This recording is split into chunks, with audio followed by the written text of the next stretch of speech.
Aneki, Aneki, Aneki. Je frissonne toujours en pensant à elle. 50 ans. C'était il y a 50 ans. Et c'est comme si c'était hier. Comment aurais-je pu oublier les événements les plus traumatisants de ma vie? Madame Garou, notre maîtresse, nous l'a présentait par un froid matin d'hiver. C'était juste avant le début d'un cours de mathématiques, en CM2. Elle arrivait d'Osaka au Japon et venait d'emménager dans notre village. Longs cheveux noirs, visage pâle, cernes sous les yeux et joues creuses. Aneki n'était pas très jolie. Je dirais même qu'elle était inquiétante avec son pantalon serré, qui soulignait les maigreurs de ses jambes et son ample chemise dont le bras droit était replié en dessous, en écharpe. Même si la maîtresse nous avait demandé d'être gentils avec elle, les petits rires méchants fusaient déjà dans la classe. Moi je ne riais pas, je ne me suis jamais moqué de personne. Et peut-être que c'est pour ça que la maîtresse l'a assise à côté de moi. Il est inutile de vous expliquer à quel point j'étais plutôt mal à l'aise, absorbé par son visage. Je ne m'étais pas rendu compte à quel point elle était grande. Le sommet de mon crâne lui arrivait à peine à l'épaule. De son seul bras valide, elle a déballé ses affaires en silence. Et puis j'ai entendu quelque chose de très étrange, le gargouillement de son ventre. Aneki était toujours la première arrivée en classe et la dernière à en sortir. Son matériel scolaire était toujours impeccablement disposé sur la table quand j'arrivais le matin. Souvent le dernier, je l'assume. Et en fin d'après-midi, elle attendait que tout le monde se sortît pour les ranger. Aneki ne parlait à personne, et personne ne lui parlait. Tout le monde s'en fichait d'Aneki, et personne ne cherchait à être ami avec elle. Et Aneki ne cherchait à être ami avec personne. Peut-être son silence, son attitude figée au milieu de la cour de récréation, ses grands yeux sombres posés sans interruption sur quelqu'un, décourageaient les filles de l'approcher. Les garçons s'en moquaient, mais de loin. Ils avaient trop peur que la grande Aneki les suive jusqu'à chez eux et s'introduisent en pleine nuit dans leur chambre pour leur faire Dieu sait quoi. Aneki rentrait déjeuner chez elle, mais bizarrement, l'après-midi, j'entendais toujours les gargouillis de son ventre, comme si elle n'avait rien mangé. Peut-être 2 semaines après son arrivée, un peu avant midi, j'ai pour la première fois entendu le son de sa voix. Brrr, j'en frissonne encore. Sa voix était faible, presque agonisante. Inutile de vous dire que j'ai poliment refusé son invitation à déjeuner, prétextant que ma mère m'attendait tous les midis, et ce jusqu'à la fin de l'année scolaire. Elle m'a répondu par un long « dommage », puis elle m'a plus jamais posé la question. D'ailleurs, elle ne m'a plus posé du tout, et c'est très bien comme ça, car je peux vous l'avouer sans honte, elle me fait chier une chiasse de diable cette année. Première disparition d'un enfant de l'école a eu lieu début mars, soit 3 semaines après son arrivée. Le village était sans dessus-dessous.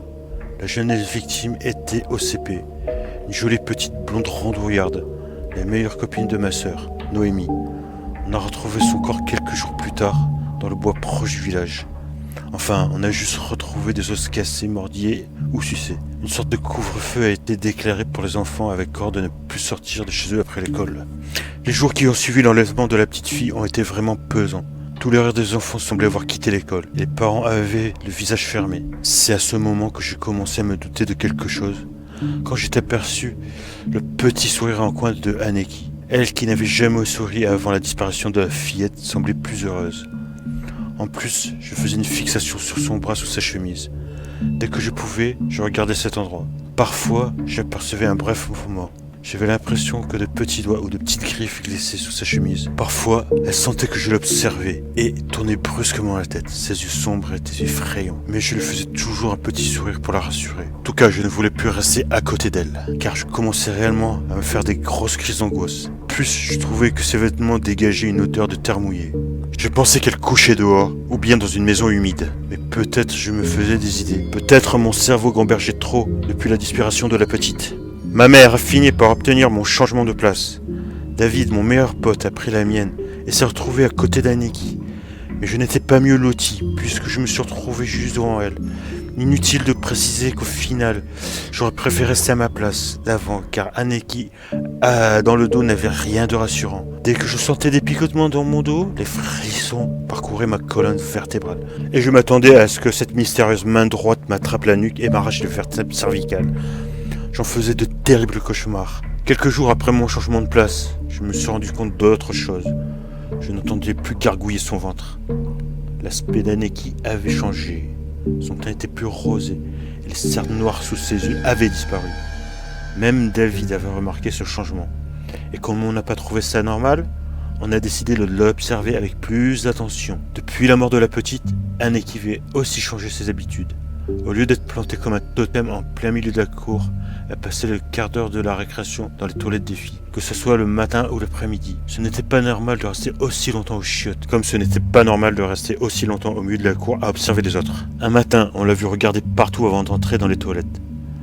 Sa grande carcasse était un peu recroquevillée, comme si elle tenait quelque chose contre son ventre, ou qu'elle avait mal à son bras invalide. C'était une semaine après la mort de la fillette. On a hésité un peu et on s'est approché. On a discrètement surveillé les entrées et les sorties des toilettes des filles, puis la chance nous a souri, ou la malchance, je ne sais plus. Les toilettes étaient disposées en longueur et Anneki se trouvait dans le compartiment du fond. Et il n'y avait personne d'autre qu'elle. On s'est lentement approché, on a commencé à entendre quelque chose que je n'oublierai qu'une fois les deux pieds dans la tombe. De courts grognements entrecoupés de bruits de succion. Puis on a entendu un cri suraigu. Quelque chose est passé sous le jeu de la porte et brièvement glissé sur le carrelage. C'était une petite main d'enfant, dont les doigts avaient été sucés ou rongés. L'os du poignet dépassait de la main ensanglantée, et un coup de mâchoire avait creusé un trou dans la pomme. Un morceau de chair pendait proche du petit doigt, puis deux mains en jaillit du dessous de la porte. Il y en avait une grande normale et une très petite cadavérique, bleuâtre, aux longs doigts arqués, qui tâtait le sol à la recherche de la main arrachée. Le raclement des ongles crochus sur le carrelage était aussi horrible que le reste. On s'est barré en courant, comme des dératés de l'autre côté de la cour. On a attendu d'être calmé avant d'en parler à la maîtresse. Sa réaction était des plus inquiétantes. Elle s'est mise à trembler de peur, du moins, ce que je croyais à l'époque. Puis a émis un long chute avec l'index devant ses lèvres. Puis elle nous a dit une phrase qui nous hantera jusqu'à nos derniers jours. Il lui en faut encore un, puis mon bébé s'en ira ailleurs. Alors chut, ne dis rien à personne, ou elle te dévorera les pieds, puis les yeux. Une fois chez moi, j'ai supplié ma mère pour que la maîtresse me change de place sans lui expliquer la véritable raison. M'aurait-elle cru si je lui ai dit qu'Anneki avait bouffé la main d'une gosse? Et puis j'avais tellement peur des propos de la maîtresse que je n'ai rien osé dire. Je n'ai pas osé dormir de la nuit. Et dès que j'entendais un bruit dans les maisons, j'imaginais Anneki courir dans le couloir, s'arrêter devant la porte de ma chambre, l'ouvrir très doucement et passer sa main cadavérique dans l'ouverture, cherchant mon lit à tâtons, avant de m'attraper les pieds et de me tirer vers elle pour me sucer les yeux. La seconde disparition a eu lieu dès le lendemain de la scène d'horreur des toilettes. David, mon meilleur pote, manquait l'appel. J'étais dans une panique totale. Et je serais devenu fou si on m'avait laissé devant Anneki. Mais la maîtresse n'a pas eu besoin de le faire, car Anneki avait elle aussi disparu.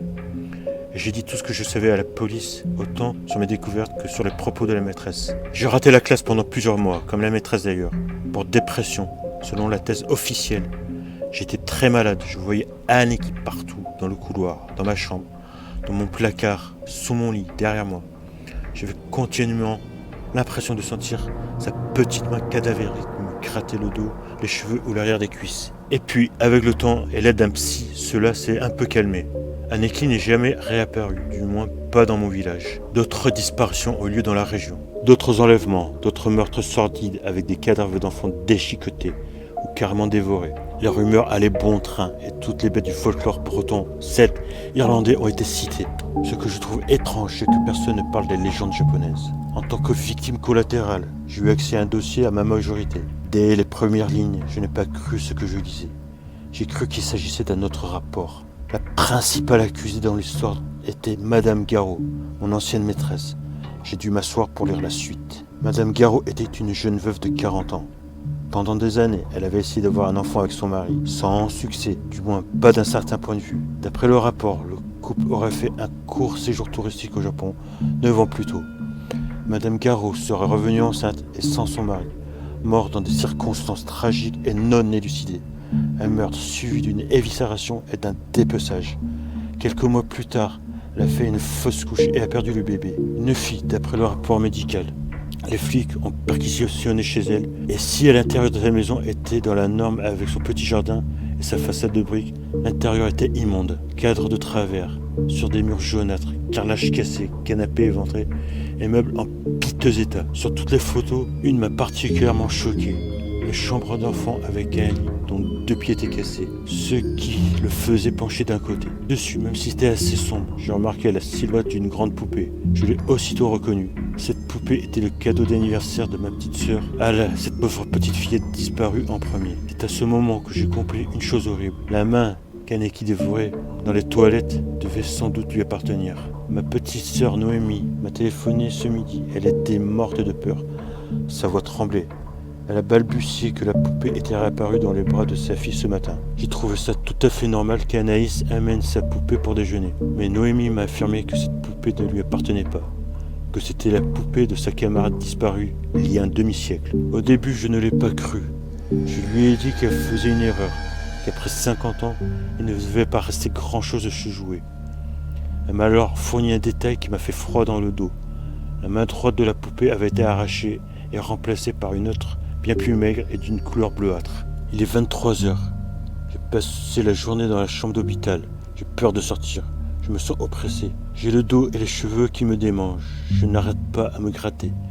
J'ai posté mon histoire sur plusieurs forums consacrés aux phénomènes paranormaux, aux revenants, aux entités maléfiques d'origine japonaise. J'attends vos commentaires. Peut-être votre aide. Merci.